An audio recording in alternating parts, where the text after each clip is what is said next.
Welcome to the Gateway, broadcasting live from the edge of the Mojave where the strange slips through the cracks. We are live on United Public Radio Network, 107.7 FM. And I'm sorry, you guys, I'm kind of losing my voice tonight. I don't know what's going on. I feel like I'm catching a crud or something. So I'm going to have this raspy Las Vegas voice for you guys. I hope you like it.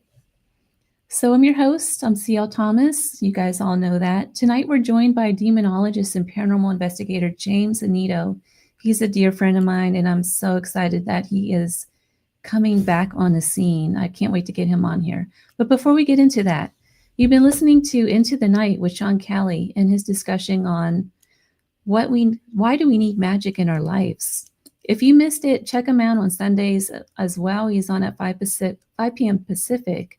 So this Sunday, he asked me to join him. I might be doing a live spirit art reading. So if you're interested in kind of what spirit art is, come on that show. I'm going to come on there and do a live reading. So you'll see what that's all about.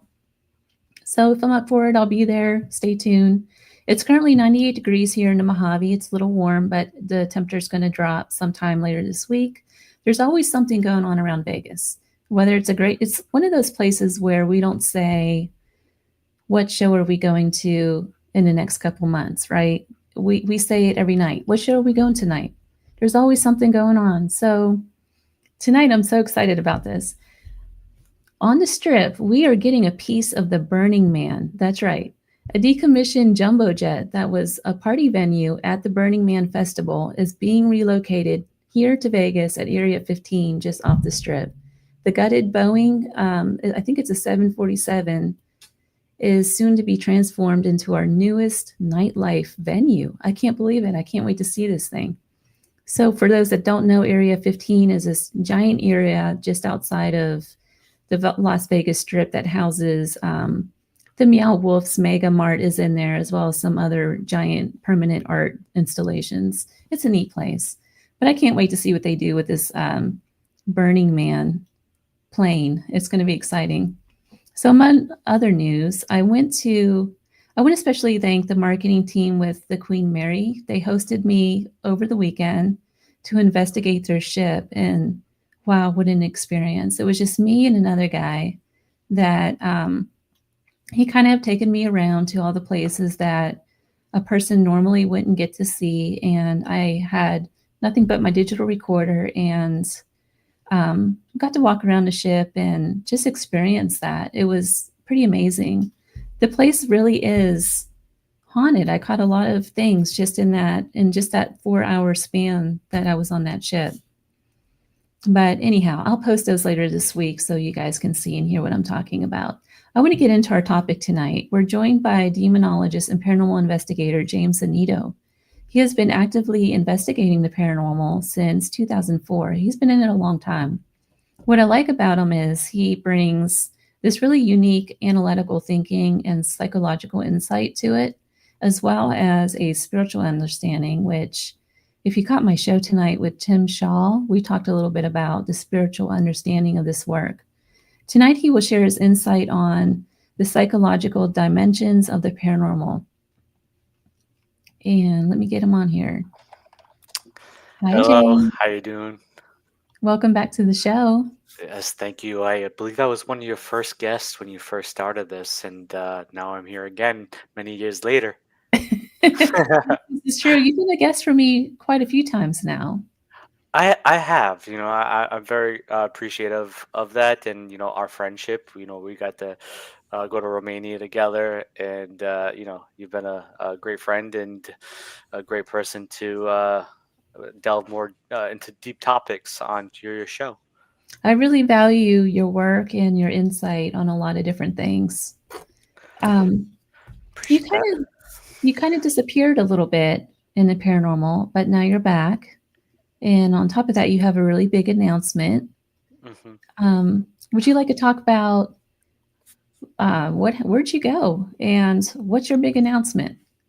Well, if you've ever followed me in my life in this field, for most people that know me, I'm an individual that when goes through hard times. We're people. We have daily lives. We have daily trials and tribulations, and so I like to disappear because I'm not a very talkative person in the sense of my emotions. I grew up with a very traumatic history, and in some form or fashion.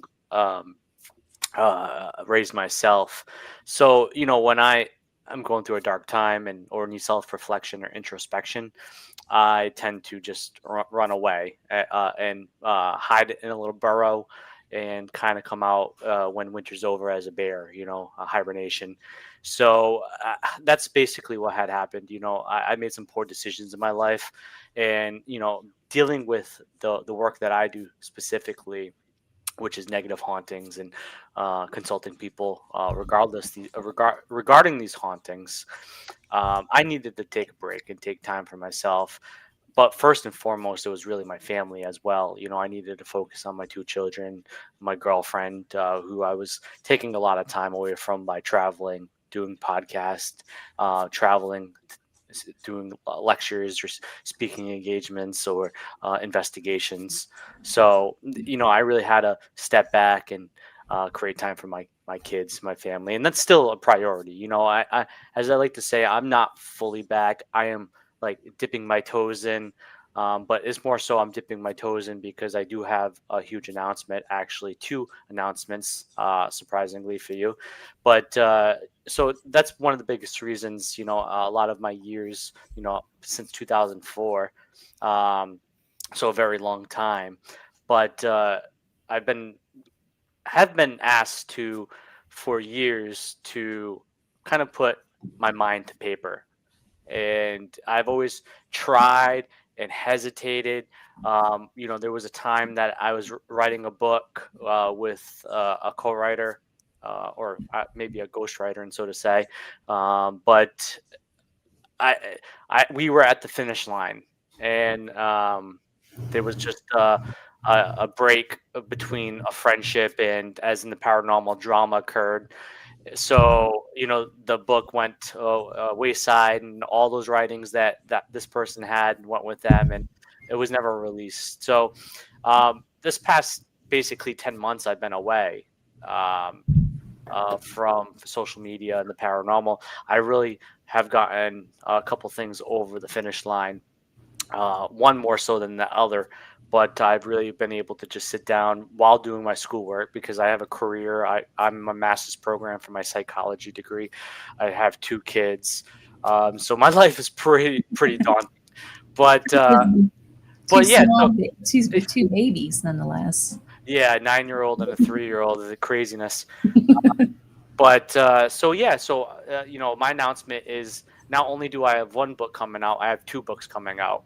One book by the end of 2025, which of course the show is called base. The show is what the base is called on, the psychological dimensions of the paranormal, which is going to be coming out end of 2025, and then in 2026 I will have a book coming out called the History of Demonology.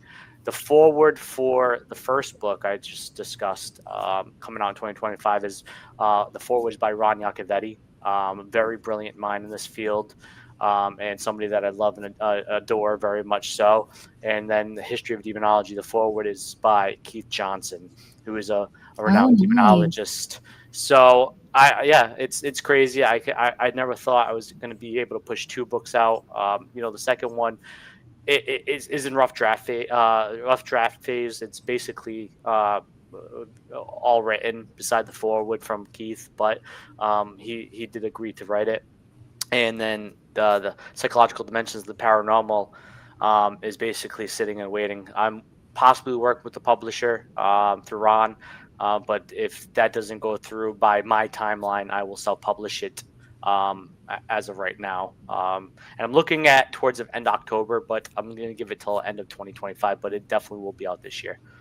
Well, congratulations, James. How do you manage to do all of this stuff with two young kids at home and Trust me, like when I'm doing my master's schoolwork, I have a couple nights a week set towards my class studies. So if I get done with classwork early, then I will. Then I was putting mine towards the book, or, I won't lie. A very I'm a squirrel when it comes to research, right? So I'll research one thing, and then something will catch my eye, and then I'll jump down that rabbit hole, or follow that nut. And but I also am a big gamer too, so it's like I had to take a lot of what I really wanted to research to focus on these two books. The demonology one, I'm, most people look at me as a demonologist, well respected in regards to some people. I guess some people hate me, but a lot of people respect me in the demonology realm. So that book was easy because I are very well intertwined with the history, and there are other books out there like it, but I think my book is a little bit different. It hits a little bit earlier in ancient times compared and into modern times, and has a little bit of influence of my experiences, as well. Part of the psychology book that I'm writing, that's going to be out in 2025. So it has a mixture of things, but it is really in nuance the history of demonology. So that book was much easier. The psychology one, like I said, I'm in my master's program. I do have a bachelor's degree in psychology, so that required a lot of research. But really, what kind of pushed it forward is that I was doing a descriptive research on for my class. That was a two-part course, and we had to do actual research. And our population pool was our class. So I actually do have a descriptive research out there as well, a survey study um, that was going to coincide with this book, but it's snail speed. I went from like 10 people to 40 people, but I need a couple hundred, maybe. I really want over 100 people. And I want an equal amount of gender. Yeah, I want equal male, equal female, so it's not skewed in relations when the quantitative research comes out. I like the quantitative number of data. So I want to have an equal measure of population when it comes to gender. But so I do actually have a descriptive research out right now. The link's on my Facebook. If you want to take the survey, it takes about 25 minutes. And really, what the hypothesis was based on, and it's not, some people have said, well, you're saying people that believe in the paranormal stupid. No, it's based on research like Tobac's paranormal belief scale, and other things that have been researched through descriptive research, and then of course analyzed further, where critical thinking or lack of critical thinking might have a set of belief towards the paranormal, and then also certain personality types might have a certain relation to paranormal belief. It's just a study. I'm not trying to stigmatize anybody. I just find it fascinating. I really just trying to dig deeper to see if it's uh if it's something that has a correlation, because if it does, it's something that we can just dig deeper in. And I Mhm. think that with me, in my paranormal life, I've always tried to look through multiple different lenses. You said I'm an analytical thinker, but I'm also a critical thinker. So I analyze things, but I also want to have a standard of fact or empirical nature to it. And if I can't find that, at least I can come closest to the closest thing I can to the pinpoint of where I can accurately say, okay, it could be this or that, or just to to know what's the to know about it. Like, I don't know what it is, but I can accurately say I don't know. Mhm. And that's me. And so this book had a connection to that, but I separated them. And I think people will like it, but I think some people will dislike it because they will probably think that it's stigmatizing them, but it's not. That really, what this book does is it actually walks a narrow line between uh, skepticism and belief. It doesn't pick one or the other. It gives a narrow line of current research through neuroscience, psychology. You can even say chronobiology in it.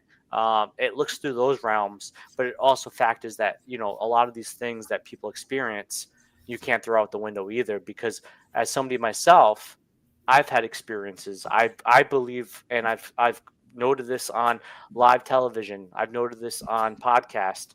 I've come across things that modern science can't explain. What I would call a demon. So I'm not stigmatizing it. I'm just opening a lane for people to look through a different lens, because I think when you're researching or investigating the paranormal, then you really need to look at it through multiple lenses. It's not good to just be set in one way, because that's when you become very subjective regarding the Right. field. So, psychology really isn't the first thing people think of, though, when they go investigating, especially when you're just out on a Friday night to have a paranormal experience with these Friday night events that they have all over the country. Yeah. How do you see the mind shaping paranormal experiences? Oh well, that's a good question, because in this book, I actually have a lot of famous hauntings or documented cases. Some cases probably nobody in this western part of the world in the United States know about. Like I have Borley Rectory in England, often called the most haunted house in Britain. It was filled of decades of reports: phantom nuns, mysterious writings on walls, unexplained footsteps. Then I also have the Amityville Horror House, which really, if you think about it, is what shaped the imagination of haunted houses in pop culture. It really was. And then I also have cases from Japan, like Himeji Castle, the haunting of Himeji Castle, with a Kokyu, which was an enduring ghostly legend. So, what one thing that is fascinating about the paranormal in a global scale, and not just a cultural sense, because each culture has a different point of view, but they're very similar, and it seems like there's a universal human experience to it. And that's what's fascinating about this book and interpreting it when people experience the paranormal. One of the things that I like to say is um, the pineal gland, right, which was once thought to be a dead gland, but in the 50s, I believe 1953, could be 1950, it was sometime in the 1950s, they found out the gland actually releases melatonin. And one of the funniest things about that gland is it was always said to be the third eye. And so it makes sense, right? When people are mediums or psychics or clairvoyant, clairsentient, they get comfortable, right? They meditate, or they go in a trance like state. And when you're in rest like state, you release melatonin. And Mhm. one of the craziest things too is, depending on what the time, if you're a weekend warrior or a nighttime warrior, most people are on a 24-hour cycle, right? And in chronobiology, the circadian rhythm, most people have the same circadian rhythm unless they change it through their biological imprint or their psychological imprint. So most of the time, for most people, at 10 p.m., melatonin is released right away, regardless. Melatonin is released. Before that, your temperature changes. It gets higher. So your body is already effectively changing in certain circumstances without your control. Especially if you're on the same pattern every day, and your body becomes accustomed to it. So it's fascinating. So if I'm investigating at a location at 10 p.m. at night, melatonin's kicking in. I'm coming in a restful state. So maybe that restful state is maybe awakening me to a spiritual realm, or maybe it's awakening me to be more subjective, and as well take a lot of the myths and legends that I've heard about this location, and then the mind comes into play. Or as much as Jungian theory, Carl Jung, a lot of his research is looked at as philosophical or anecdotal, because really there was no empirical evidence to it. But one of the things that he looked at was the collective unconscious, right? Mhm. And what's fascinating about that is that we genes are inherited, right? So traumas inherited. All these things are inherited at a global scale through human nature. Especially if you look at the evolutionary evolution of humans, if you believe in that. I was a Darwinist when I was growing up as a kid. I wasn't religious at all, but it's fascinating to see that now Carl Jung, back then, talked about the collective unconsciousness.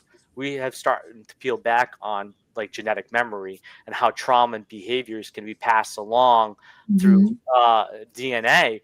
So maybe a lot of what people experience, and this is a what if, I'm not saying I believe in this fully, but it's a lens, right? It's a lens that we have to dissect to understand the circumstances, to say, well, maybe it's preconceived notion that there is something there because I heard it. So my body becomes at play, and my psyche imprints or projects things there. And well, people will say, well, what about a group situation where there's shared hallucinations, there's hysteria? We talk about Mm. hysteria. Look at the Salem witch trials, the European Inquisition. So there have been a lot of Or most play by recent, the COVID ordeal. the It was. COVID idea as well, right? That Mhm. was, which wasn't paranormal, but that was mass hysteria. Mhm. So we look at that, and we can at least take an inkling of that and say, well, that could connect to the paranormal. And once again, I'm speaking openly, right? So for your listeners or people that are thinking about, well, this guy doesn't believe in it. Well, actually, I truly do believe in it, but how much of it is the human? And I look at it like that. The most famous paradox is what came first, the chicken or the egg, right? So Well, my paradox to generate to you, what came first, the human or the haunting, right? well, as a demonologist, how do you? What is the human element of a haunting um, with a demonic infestation with this? Well, yeah. So that's actually a great point. Well, for one, cultural impact. What is their religion? What is their spirituality? What do they believe in? What have been they nurtured to since at an early age? A prime example of demonic possession and the possibility of cultural impact is Anneliese Michel in Germany. She died of malnutrition because of numerous exorcisms, even though it was clearly defined that she had psychosis issues, or she had other physical issues such as epilepsy. So they disregarded that, and they continued the exorcisms. And I'm not saying Annalise Mikel wasn't possessed. I have a connection to that case, that was supposed to be Hostage to the Devil Part 2. And I do really truly believe that there was something at play. But how much was at play compared to the psychology of it? Was that reinforcing what was at play, and making it a lot worse because something was afflicting her, but all these other things that were not being looked at that point in time during these exorcisms, because there was no medical team involved at that point in time in that age in Germany, that she wouldn't have maybe died if they were handling those things. Like one of the things as demonologists or even an exorcist is, I'm not an exorcist, but what exorcists would say is I would tell people that are being afflicted with something spiritual to then go see a therapist, because there is going to be post-traumatic stress disorder or other traumatic Mhm. things that might generate from them. So it really does go hand in hand. So like, why I believe psychology has an impact on demonology is because psychology helps us understand why people see what they see or believe what they believe. Also, for example, in states of grief or trauma, the mind is more prone to sensing presences or hearing voices. Neurological phenomena like sleep paralysis can mimic a possession or a haunting. But as well as important, psychology doesn't always explain everything away. Sometimes, even when we account for cognitive bias or hallucinations, there remains a core of the experience that feels beyond us, that something more is where the paranormal still has its mystery. So there's still a mystery in a possession, right? There's still mystery in a demonic haunting. But what level of it is the psychological realm of it? Because I will tell you, a lot of my cases that I can remember, and I've had lots of cases, so it's hard to remember all of them, but a lot of them have stemmed from trauma or grief, something that has impacted them in their life, or wrong place, wrong time, hanging around the wrong crowd. Right. Impact. environmental impacts in their life that created this predicament. So there is always something psychological at play, and that once again, what came first, the haunting or the human? It tends to always lead towards the human was first, and then something of a haunting or demonic infestation stemmed from that. So it's great to understand the psychology of it, because when you're helping people, which is what I primarily do, I need to know what the cause and effect is. Yeah, because if I don't know what the cause and effect is, how am I going to end this repeated cycle? Sometimes I don't have to. Sometimes I can do what I have to do, consult them, do a ritual such as a house cleansing or a deliverance, something that might be psychosomatic, but or like a placebo, but sometimes it works, and if it's true and it does really work, which I am a believer of God. I like to more so. I'm an agnostic theist, but nowadays, but I do believe in God. I can't really necessarily explain God. I can get into theological debate and talk about it and give different opinions about it. But I do believe something exists that's a higher power, and I do think that it's something that mediates through us, and we can help people through that. But also, if it's a placebo, these things don't hurt as well, but you still need to understand the cause and effect to it. Right. Because if I just go and say humdy humdy hum, your house is blessed, but they're not getting over the situation that really kind of kickstarted this, then they're just going to revert back to that same issue.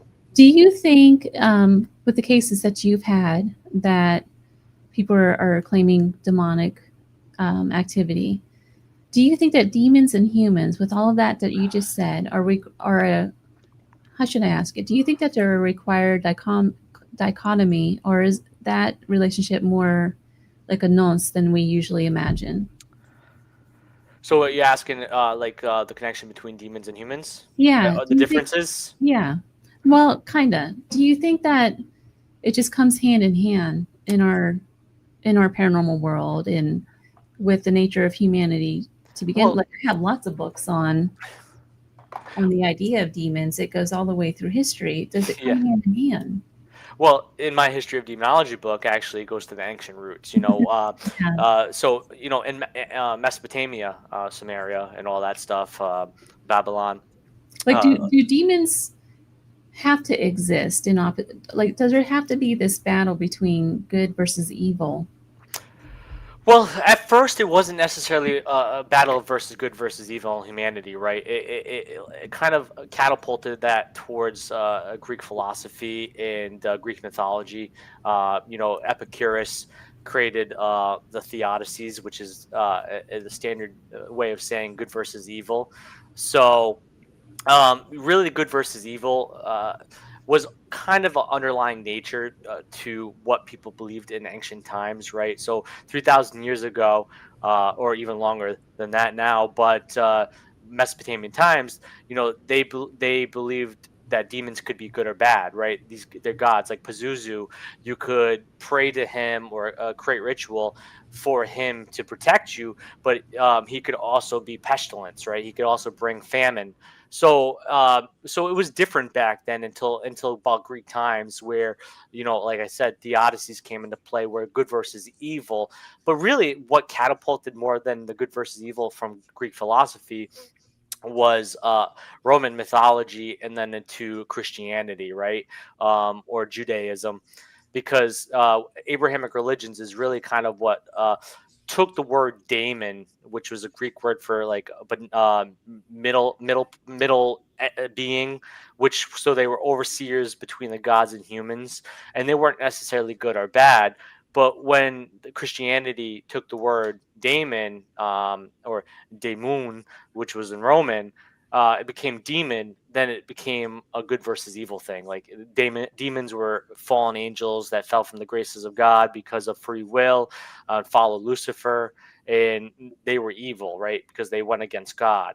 So a lot of that doesn't come into much later in time in humanity. I still find fascinating if maybe it does go further back. We found a temple in Turkey 12,000 years ago. Humans are actually building temples while we thought they were living in caves or huts and stuff like that, barely building. But we found a temple 12,000 that was built 12,000 years ago, which is probably, I think, the the earliest temple we found now. But if we've predated ourselves now. It used to be 10,000 years for a very long time in the early 80s, 90s. Now we know our human our human Homo sapiens are 200 nearly 250,000 years old, right?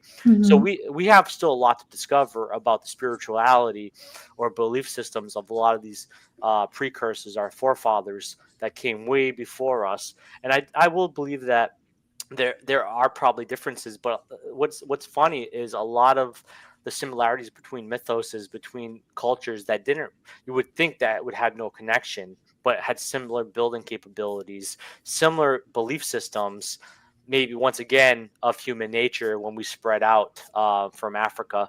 um, and when maybe that genetic in us of something spiritual was already in us. And that's why there's a branch of neuroscience or theology called neurotheology, and it looks at how faith interacts with neurotransmitters. So when you have faith or think of something, there are parts of our brain that do fire off, and it's fascinating. So maybe it's already intertwined within us. Like I said, I believe in God, but what level of it to now is genetically and psychologically reinforced in us. Like for a long time in psychology, it was nature versus nurture. Now it's nature Mhm. and nurture, right? Yeah. We know nature fundamentally is a creation aspect of us, but we know nurture is as well, and they work hand in hand. For a long time, mental health didn't it wasn't said to impact physical health. Now we Right. know the brain and the health of the brain has a lot to deal with our physical health. So things have changed. But what's fascinating is I feel about psychology or even neuroscience and the paranormal is people that have NDEs. There was an amazing study that's in my book that they took people. They did a study of people, and each person that experienced it had very similar experiences, like almost like scarily crazy, very similar experiences. So is that a spiritual thing, or is that because it's something already wired within our brain and who we are to experience that before death? So that's the interesting thing of this book, and why it kind of makes you think. I'm not trying to make somebody a skeptic or somebody a believer. I'm trying to have somebody walk that narrow bridge with me and say, well, it could be that, it could be this. And I want people to start being less subjective and more objective. There's too Mhm. many people that are subjective in this field, and like I love books like yours that tell their stories, but I think that a lot of paranormal literature or even um, television out there is it makes it so spooky entertainment is a good way to Yeah. say it, or it There's tries a to di debunk there's it a into difference between yeah. real study and scientific approach versus entertainment. Yeah, and on television, there's not really that much scientific approach. Yeah. You see these bell. I laugh about it because my main career over the last decade, a little over a decade now, actually, is I've been in the construction field. I'm a mechanical trade by definition. I have a mechanical license, so for that, what that means, I work in the HVAC field, but I also work for a plumbing company and electrical company. I've been around it for most of my life, the past 10 years. And so I know a lot of these tools that are used in the field are just bells and whistles, unfortunately. Like an EMF meter is the funniest thing I've seen people to try to detect ghosts with, because even though I do it at events because it's bells and whistles, people are there to have a good time. It's entertainment, right? I Right. do try to teach and say, hey, you have to be careful with this thing. But an EMF meter, an electrician would use for a GFI, like, which is your plug, they would use it for a split second to see if there's live power there, and then they shut it off. Because what people don't understand is electricity current is flowing throughout the whole ethos. We give off electricity. We send off electric signals when we enter a room. If I'm 98 degrees and a room 68 degrees, we create static electricity, which which can set off an EMF detector. So a lot of these tools that are used on these television programs are just for the bells and whistles. It makes it look cool for something to Right. gravitate towards, and people make a hell of a lot of money off of it. Don't get me wrong, and I like some of them, but I'm a simple guy. I still like analog stuff. I try to use a tape recorder, a camera, flashlight, with the big bells on doors. Like if you want to go friggin' Harry Price style over here, like I'm a simple kind of is as person. I do love technology. My first love was technology. I have a associates in computer programming, and I have a CCNA, which is a Cisco Certification Network Associate, when I was in high school because I went to Votech. I love technology, and but I know a lot about it, and I laugh about it as well. How it's used in the paranormal. What's always got me about the EMF detectors is you ever watch the videos where you see it, the lights flashing on it, but then they're recording it with their cell phone, and it's like, guys, your cell phone sets that off. Mhm. Have you ever seen those videos and you're just like, oh, Well, yeah, because it's getting it's an antenna signal, so it's still it's in the EMF wave pool, like so it's like when you it's what do you think a radio signal is? It's electricity, so it's bouncing from an antenna to a receiver, and that's how it travels. So yeah, of course it's going to set off that. A EMF meter can be used. Don't get me wrong, because if you're investigating a house and people are claiming to be sick or having experiences, high EMF can get you sick, can lead to mental health issues or even physical issues. So it is good to use it in spurts to check out a breaker box, to check out faulty wiring in those split seconds. And that's what a lot of what I do. I check levels of floor. I'll bring a level in. I'll check if the floor is level so they're not getting equilibrium issues. I'll check the EMF to see if they're not getting sick or getting headaches or hallucinations from it. Those are what those tools are good for. Video cameras are great because if you can catch something moving, but once again, though, if something's moving, and this is where my HVAC background comes into, is the infiltration, which is air getting into the house because there's cavities in the house, depending on what kind of insulation you have. And a lot of these old locations that are claimed to be haunted have crappy insulation and have lots of holes where mice and other rodents and other bugs can get in. So there's definitely air movement. So if it's definitely a malleable object that is light in volume, then it's going to move by air, and you'd be shocked how it's possible, but it is. Like I said, I'm an HVAC guy. It's crazy how much little air can move something. I want to bring it back around again to belief systems, particularly like religious, cultural, and personal. How do you see that affecting the paranormal cases that you've been on? Well, back again to well, for one, films like The Exorcist and Paranormal Activity didn't just entertain us; they legit changed how people think about the paranormal. Suddenly exorcisms or shadow figures weren't just religious or local folklore; they became part of mainstream culture, right? But culture also feeds on history. You have stories of the Loudun possession, which is a bunch of nuns in France being possessed supposedly, or even like back to the Salem witch trials, which are centuries old. They still echo today in our understanding of evil and hysteria. So the paranormal is a dialogue between lived experience and the stories we tell about them, and so that's why it resonates, because the more media or pop culture is made about it, we start to gravitate towards these things. I can't tell you how many times that I go to haunted places, I hear stories about what's here, what people experienced. I remember you being on Tim Shaw's episode about this creation of the story that didn't really truly happen, right?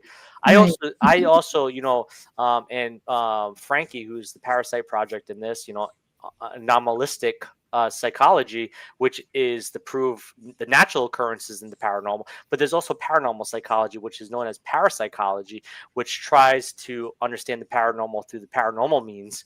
But something I truly love to harp on to is projection. It's a metaphysical term, not the technological term, but of artificial intelligence, or what people would call tulper, egregore, poltergeist.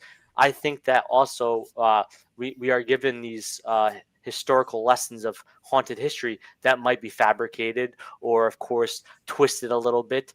We get these things, and I think over enough time that these people go there, even though there might not be any historical evidence. Something I write in my book is about Chloe at the Myrtle's mansion. Chloe never Yes. Myrtle's plantation. Chloe Yes. never existed, but No people shit. but Chloe has been talked to, supposedly, people on recorders or video. Do you So know? Do you so I know? believe in that. I have a couple photos of a statue that used to be in that where that image of Chloe is. I did a Yep. video on this actually to Oh, did debunk you? them. Yeah, if you look on YouTube. But there's this giant statue that's hidden back in the woods. Hmm. That statue used to sit in that breezeway, and of course you have those lights. That's what casts that shadow. It's the same exact shape of what Chloe is. Really? Yep. So that is, yeah, in my mind, it's 100% debunked. With It is, and I really truly believe in projection, right? You could say it's something that you create, and then can also be a collective creation that can interact with people. I do believe in that kind of in some form. I can't prove it; it's not empirical or fact, but it's fascinating because I've done my own personal studies where I put somebody in a house. Evil study, actually. It's kind of reminds me of some of the most unethical psychology studies, like the Stanford prison experiment. But I did put somebody in a house that they had a connection to. Nothing ever happened. They built a house, and I made them believe that something was going on in that house to give them comfort.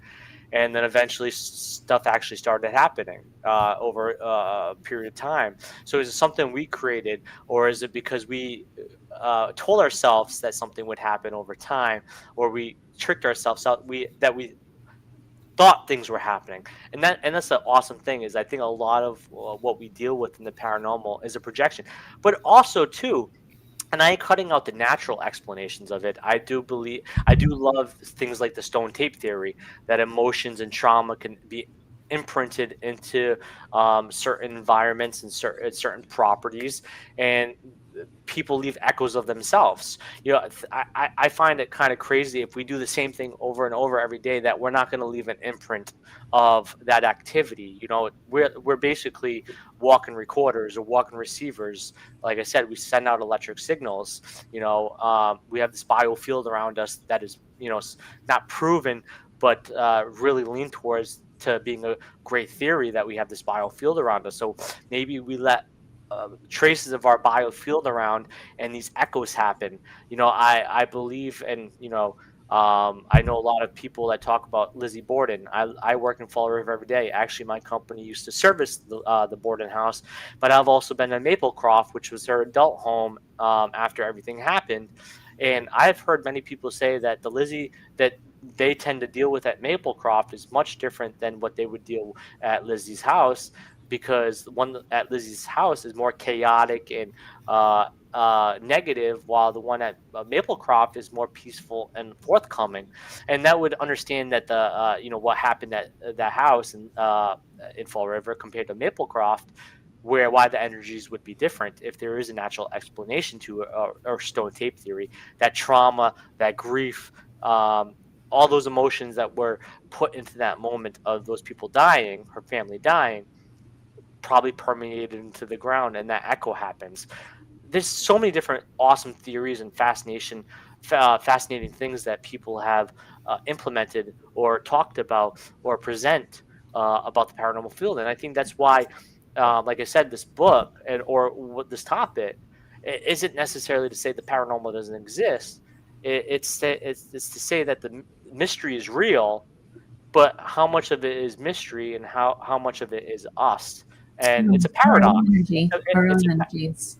Yeah, it's a paradox, right? I don't think we'll ever get to know, unless neuroscience becomes very evolved in the next 10, 20 years, which it has already since its early conception. Neuroscience ain't that old in regards to science. So, there is a great chance that over time that we might find things that don't exist. And that's why I like to say now I'm agnostic theist, like I'm a believer, but I'm also and that revolves around the paranormal too. One day I can find out everything that I thought to be true be proven wrong, and I wouldn't be upset about it. I'd have to digest it and accept it. Mhm. Like, think But about it, right? you know, Sorry. that's kind of the point of this field, though. Nobody is an expert in it, and Yeah, it's kind of we learn something. It might make sense yeah, today, right? What we yeah, know, but we're going to learn something tomorrow that might change that. yeah. It's a Like, given.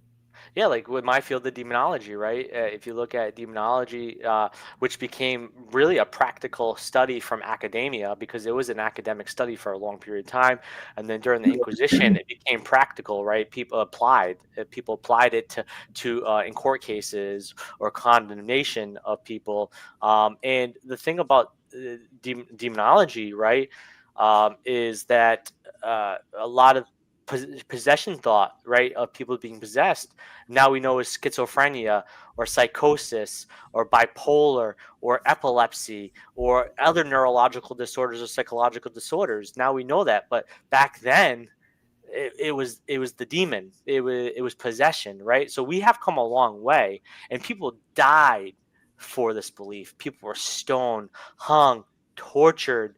Look at Mercy Brown, which is the OG vampire story in America outside of Romania. Me and you've been to Romania, so we know Yeah. about vampire lore, or the Strigoi, as they call it there. But Mercy Brown, like, she had tuberculosis, but they condemned that poor woman for a Mhm. long time, and they buried her grave up and did and Well, that Tillenhouse goes and back all to those that people. hysteria thing where they didn't understand. See, I follow the medical world with Yeah, this kind of stuff, yeah, and because I'm from a medical background. yeah, But when you look at stories like that, and you look at, for instance, Huska Castle, the story behind that was the well actually had something that was some kind of bacteria that was killing everybody. I forget, I yeah, think it was cholera or something like that. But they built the castle to keep the demons in because they knew it was something coming out of the water. They blamed demons yeah. for it 'cause they had no other way to say what it was. They just knew something was coming out of the well and killing everyone. But they didn't know the concept of germs or anything. So what do you do? Let's call it demons. Let's build a castle around there to keep those demons in. And that's what happened. And that's why famine and other things in early ancient times. That's why it was led to be believed demons or gods or Mhm. goddesses to do those things because that was the easiest interpretation to them. To because they didn't know physiological ramifications or physiological disorders or things that could impact people. As humans, we've kind of been led to learn it as it comes. How many times we've probably been told not to eat a certain berry in the forest because probably somebody ate that berry and probably died or had really bad crap. So we learn as we go, and that's the thing is that uh, the thing about this book or this realm of the psychological dimensions of the paranormal is that it's a realm that we have to. Not everybody. I'm not telling everybody to go get your psychology degree, but it's great to understand the basis of it, especially for those people that go deal with people in their homes. Understand the words that you say that might impact them wrongfully. Absolutely. um, Understand the cause and effect. Understand what needs to be done beside just doing a ritual, which I do feel like helps. And what extra reinforcement can you give them? Like I said, I if somebody, and for me, for my casework, if somebody claims that they're possessed, I will not touch them. I will talk to them and go back and forth, give my question, but I will not touch them. If they say that they are possessed, which most people that are truly possessed don't know that they're possessed, is that if they say they're possessed, I ask them to go get a psychological evaluation. If they don't get it, I'm sorry, I can't help you because you're not willing to help yourself. Because I need to know what could be ticked off that box that I also have to tackle, or they have to tackle, to also help you get over this hurdle. Because, like I said earlier in the show, I could rid you of your demons. I could rid you of your spirits. And a lot of it's them. I'm the tool. I'm the crutch to get them over that line. But if they're not fully willing to divest their time into it, my time and effort isn't going to be meaningful, because I'm just a mediator. They're the ones that have to, at the end of the day, do the work. It's their life. I don't set their goals for them. They set the goals for themselves. And that's a psychology thing as well, right? Yeah, setting Right. goals, managing your behaviors, changing your life, putting yourself in a new direction. And it's a very important part of the paranormal, regardless, at the end of the day, if it's real or not. And that's what I'm not trying to say. I'm not trying to disprove it or prove it. I'm just trying to walk a narrow bridge here, saying, hey, it needs to be implemented in some form or fashion. And it's an interesting route to go down. And if you do go down it, it's going to be a deep, dark hole, just like the paranormal is, because psychology is diverse. There's many different theories and opinions in it. Some that are maybe lean towards fact, some that leads towards anecdotal evidence, or anecdotal in the sense of philosophical thought, like Freud or Jung, right? So, but even a lot of their thought patterns are now being emulated in today in some form of fashion, like collective unconsciousness now has some correlation to genetic memory. So a lot of those things are interesting, like archetypes, right? With Jungian theory, that's a fascinating thing, and has a lot of segue into the paranormal, or synchronicities, right? Why we think that we might see something and then we see it, you know? So it's all fascinating. And to me, we are paranormal, right? The human mind is paranormal. It is unknown. It still hasn't been fully learned. There's still so many things that we do not know about our DNA that we learn every day.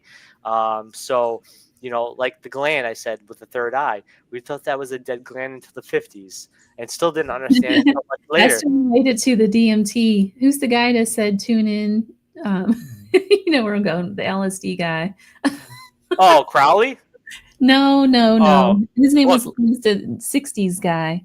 I think his Oh, name yeah. was Larry or something. He was a psychologist from Stanford that he believed in LSD, using that as a method to get past the ego and attune yourself to the other world.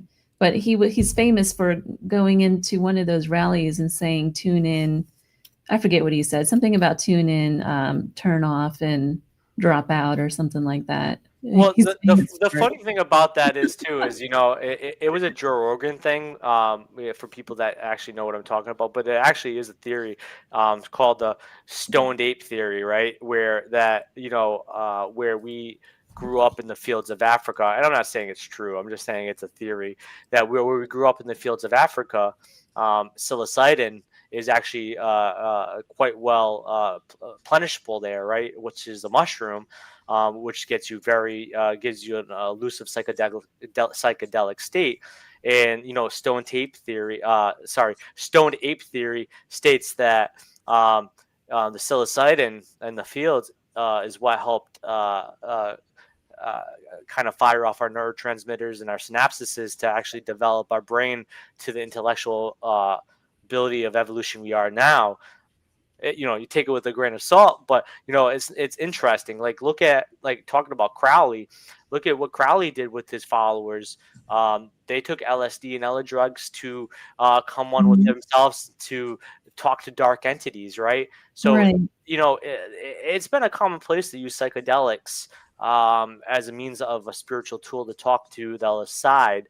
So it's fascinating in that sense, and on top of it, yeah, a great show. Well, I shouldn't say great show, because the third season kind of sucked. But the first season, and the person that consulted on that was Ralph Sarchi, a demonologist, or if you might know him, for people that are listening, as the guy they made the movie about, Deliver Us from Evil, and with Eric Bana.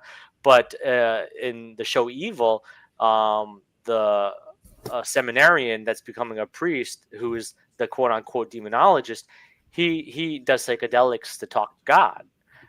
So that's been an observable thing. You look at Native American culture, peyote, and other cacti that have psychedelic properties. They did that to speak to the spiritual realm or become one with nature. So You- it's fascinating. James, we are just out of time. I'm going to have you back on for a show just on that, though. Okay. Okay. There's a lot to say about that. I mean, that could be an entire show on its own. But where can people look for your new book? Yeah, so if it's published, it'll be through the publisher or through the other means. But if it's self-published, it'll be on Amazon. But I will be making an announcement tomorrow after, because it is late and to coincide with this show. But as soon as it comes out, it'll be plastered over Facebook, social media, on my website, which is either jamesannitto.com, which is my name. If you're listening on FM, it's JAMESANNITTO.com, or if easier enough, www.demonology.org. Well, James, thank you so much for taking the time to come back on the show to see me. Thank you so much for having me, and it was such a pleasure to announce my book on here, and I can't wait to be on again. Yes, I'm definitely going to have you back on. You've been listening to The Gateway, broadcast from the edge of the Mojave where the strange slips through the cracks, live from United Public Radio Network, 107.7 FM New Orleans. My guest tonight was demonologist and paranormal investigator James Annitto, as he shares his insight on the psychological dimensions of the paranormal. If you've missed any part of the show, be sure to subscribe to my YouTube channel to catch the replay and stay up to date on all my latest radio interviews and paranormal adventures. That's where I house everything, is on YouTube. You can find a link through my website at clthomas.org. Thank you all for listening, and until next time. Are you ready to explore the unknown? Dive into the world of the strange, mysterious, and unexplained with Eerie Expeditions magazine. Each issue is packed with spine-tingling tales, cutting-edge paranormal investigations, and exclusive insights into hauntings, cryptids, UFOs, and more. Whether you're a seasoned investigator or just love a good ghost story, Eerie Expeditions magazine has something for you. Join our growing community of truth seekers and adventure lovers. Subscribe today at EerieExpeditionsMagazine.com and unlock the secrets of the supernatural. Are you ready? That's EerieExpeditionsMagazine.com, where the extraordinary is just a click away. Dare to discover.